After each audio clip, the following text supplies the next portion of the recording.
Welcome back, lovely ladies. If you want to become the woman of your dreams, make sure to hit that subscribe button and like this video.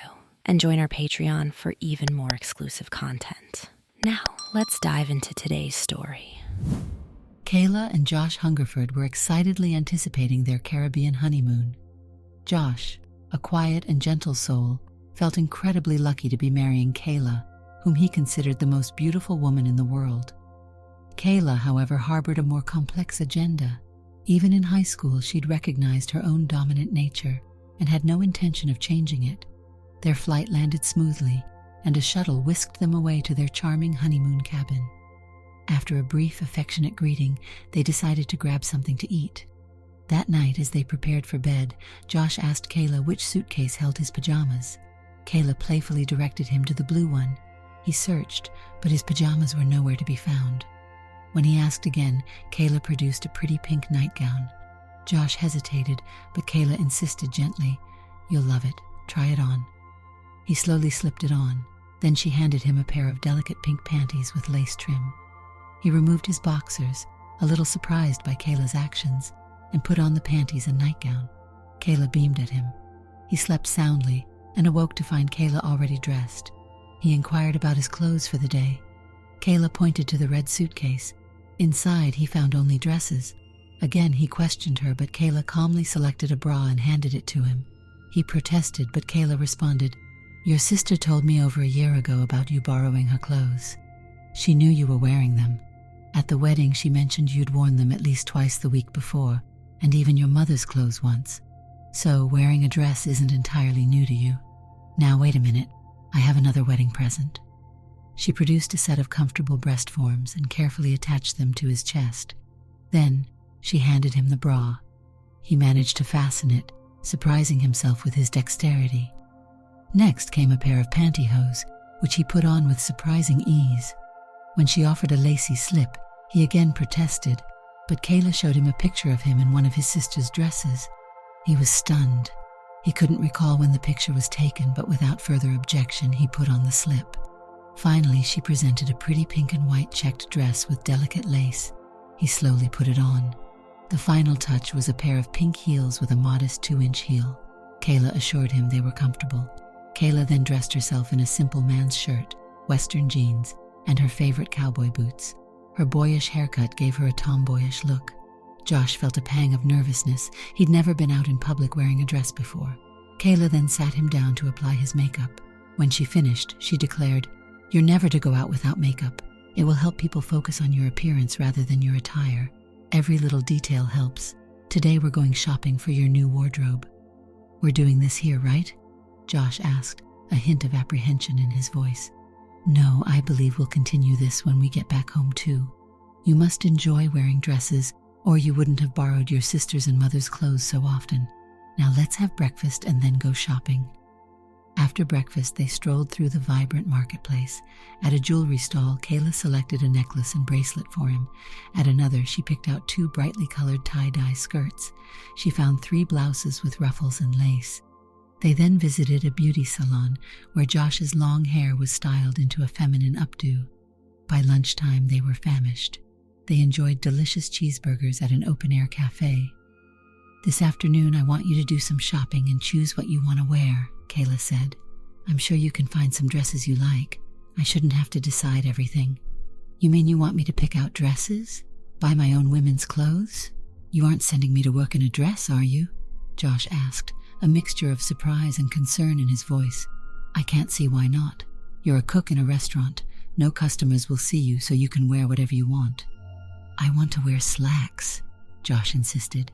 "Not a problem. We can find you some women's slacks for work. I expect you to choose feminine colors, though." They continued their shopping spree. They found 3 purses, a feminine wallet, and several pairs of women's slacks in various pastel shades, all with side zips and no pockets. They also found 3 inexpensive dresses. Finally, they purchased a pair of black flats and 3 pairs of heels. They were amazed at how much they'd bought for such a small amount of money.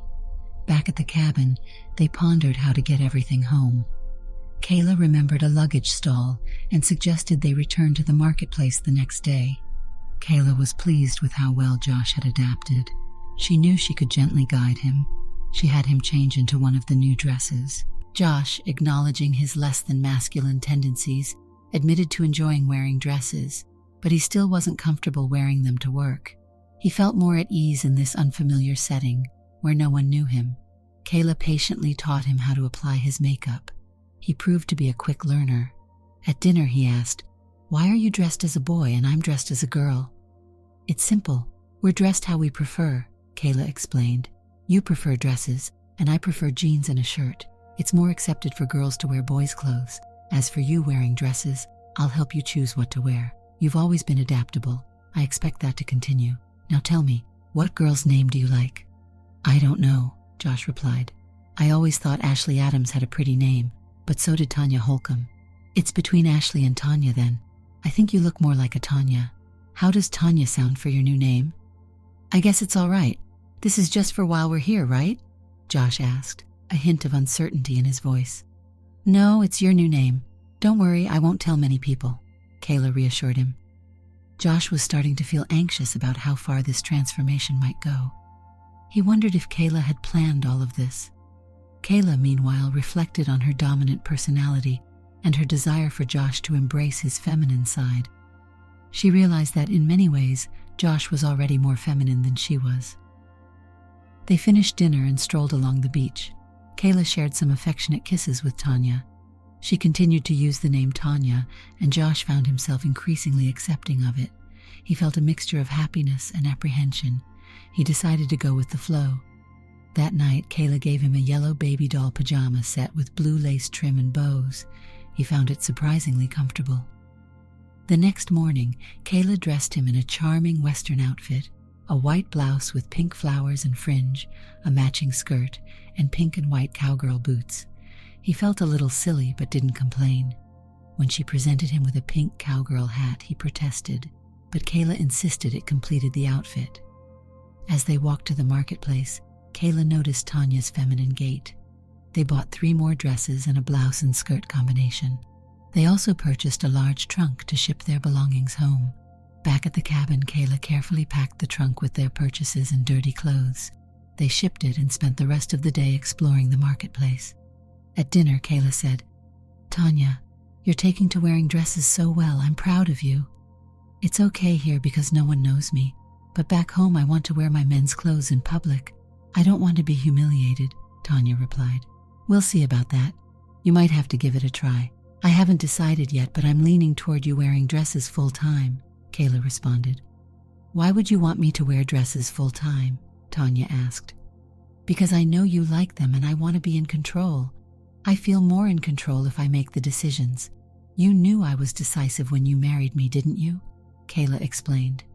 "I guess I did, but not this decisive. You have to compromise," Tonya countered. "I am compromising. I'm not making you wear anything uncomfortable. Isn't everything I've had you wear comfortable?" Kayla asked. "Yes, it is comfortable, but I still think I should be able to wear men's clothes when we get home. I'll love you no matter what you wear, so why can't you let me wear what I want to?" Tonya pleaded. "You don't get it. I want to be in control, and to be in control, I have to make the decisions. Can't you go along with that?" Kayla said. "Well, seeing that I love you so much, I guess I can let you make the decisions. I don't want to get hurt," Tonya conceded. "I promise I'll never try to hurt you. I love you too much to do that," Kayla reassured him. "I love you," Tonya whispered. The next morning, Kayla helped Tonya with his makeup. She chose a white blouse and a black skirt for him to wear to the airport. Tonya protested, but Kayla convinced him that no one would notice him in the airport's bustling environment. Their flight home was uneventful. As they approached the baggage claim, they were greeted by Tonya's mother and sister. His mother exclaimed, "You look just wonderful, so pretty." His sister hugged him and said, "I knew Kayla would get you into dresses. It's about time. I have a present for you, some dresses and other things I don't need anymore." She handed him 2 large bags of clothing. At home, they unpacked everything. Tonya was surprised to find his sister had given him some of her favorite dresses. He also found purses and perfume. In the second bag, he found more dresses and a box of tampons with a note. "If you really want to wear dresses, then you should use these once a month." He was taken aback. Kayla laughed and said, "As long as you have them, you might as well use them. I'll let you know when I have my period and you can use them at the same time." "You can have them. I don't want them. I don't need them," Tonya protested. "If I tell you to use them, you will use them. They weren't meant for me. They were meant for you," Kayla stated firmly. Tonya was uncomfortable with the idea. He noticed that all his men's clothes were gone. Kayla explained that his mother and sister had taken them to avoid temptation. He felt she'd gone too far. Kayla made dinner and they talked. Tonya expressed his apprehension about work the next day. Kayla said she might let him wear men's clothes if he faced too much trouble. Kayla laid out pink slacks and a lacy blouse for Tonya to wear to work. She reminded him to do his makeup. The next morning, Tonya was ready early. He made coffee, and Kayla complimented his appearance. He left for work feeling apprehensive. At work, the shift boss complimented his appearance and told him to get started. A fellow cook asked about his outfit, and Tonya explained it was his wife's idea. The cook nodded understandingly. The day went quickly. At the end of his shift, the next shift's boss complimented him. He couldn't believe how accepting everyone was. At home, Tonya recounted his day. Kayla revealed she'd spoken to his coworkers beforehand. Tonya was surprised. Karen Bright, a friend, visited and commented on Tonya's transformation. She expressed surprise at how well he'd adapted. They discussed Kayla's manipulative nature and how she'd managed to get Tonya into dresses. Kayla joined them, and the conversation shifted to Tonya's experiences. Tonya excused himself to take a bath. That night, they made love. Kayla persuaded Tonya to wear a dress to work the next day. The next morning, Tonya wore a red knit dress with teddy bears. At work, the shift boss informed him that 3 waitresses were out sick and, inspired, decided to have Tonya work as a waitress for the day. Tonya, nervous but willing, changed into a waitress uniform. He began taking orders smoothly until he encountered Butch Ferrer, a former school bully. Butch taunted him, and Tonya cried out in pain when Butch grabbed his arm. The shift boss intervened, and Butch left. The shift boss reassured Tonya and praised his work. At the end of his shift, Tonya's tip jar was full, $75. The shift boss offered him a permanent waitress position. In the locker room, Sylvia, a waitress, encouraged him to accept. Tonya went home, exhausted but surprised by the positive experience. Kayla was upset about the encounter with Butch, but pleased with Tonya's success. They went shopping after dinner. At a department store, they ran into Jimmy J.J. Jackson, a former school acquaintance who mocked Tonya. Kayla, seeing Tonya's distress, took him to the men's department, where they bought pants, shirts, underwear, socks, and shoes. Kayla told Tonya he could wear men's clothes starting the next day. She admitted that JJ's comments had hurt him more than Butch's actions. The next morning, Tonya was happy in his new clothes. At work, the shift boss assigned him back to cooking. He enjoyed the day. 3 days later, Tonya began to miss wearing dresses. 5 days later, he announced, "Tomorrow I'm wearing a dress because I want to, not because you want me to. I'll wear what I want when I want." "Yes, dear, I do. You may wear what you want. I'm glad you're going back to dresses. You look so cute in them. I love you," Kayla replied. Tonya informed the shift boss he'd be waitressing again. He received many compliments and generous tips. He even received a job offer as a receptionist. 4 days later, a persistent man asked Tonya out. He refused, but the man became insistent. That night, the man forced Tonya into his car. Tonya called Kayla, leaving a cryptic message. The man took Tonya to a restaurant. 2 police officers arrived and arrested the man, who was known for harassing women. The officer drove Tonya back to the restaurant to get her car. Kayla was shocked to hear about the incident. Tonya accepted the receptionist job offer from Stanley Burns. Tonya gave notice at the restaurant. The shift boss praised his work. Tonya started his new job, enjoying the professional environment and the opportunity to wear nice clothes. 5 weeks later, Tonya was hit by a car and suffered a severe concussion. Kayla rushed to the hospital. Tonya was hospitalized for several days. Upon waking, Tonya only remembered his life as Tonya, forgetting Josh completely. A psychologist confirmed that the memory loss might be permanent. 4 days later, Tonya was released from the hospital. They began therapy sessions. Kayla supported Tonya's identity as a woman. On their first wedding anniversary, Kayla suggested Tonya have gender confirmation surgery. Tonya agreed. The surgery was successful. When Tonya awoke, Kayla was there. The doctor confirmed everything went well. Tonya asked Kayla to get rid of Josh's clothes.